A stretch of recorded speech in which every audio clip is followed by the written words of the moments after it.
आमर Biju Janata Dal party chief Pramila अधिकारी आज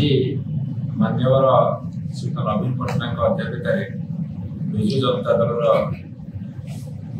विधायक मान बैठक होता ओडिशार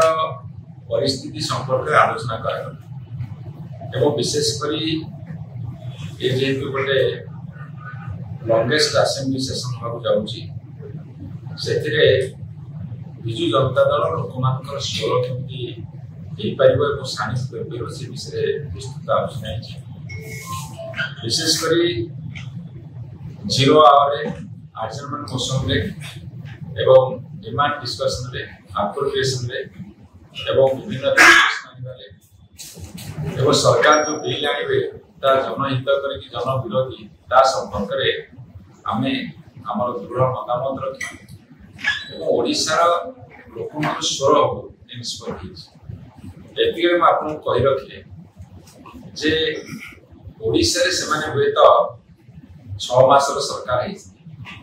किंतु भारत वर्ष से माने 11 वर्ष सरकार भारत वर्षर नीति भारत सरकार नीति एवं ओडिशा प्रति क्रमागत अवहेला हो बा जन विरोधी नीति हो ओडिशा लोक मध्य से अफेक्टेड हो बर्तमान ये जो डबल इंजिन सरकार कथा कहते डबल इंजिन सरकार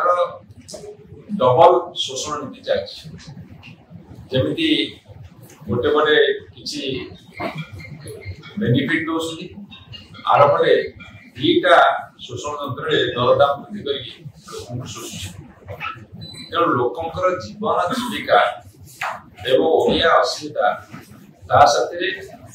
ओडिशार जनसाधारण न्याय राज्य दाबी विजु जनता दल अहर संग्राम करते सबू कथा अच्छी दृढ़ मतामत रखिए निष्पत्ति समस्त विधायक उपस्थित रहे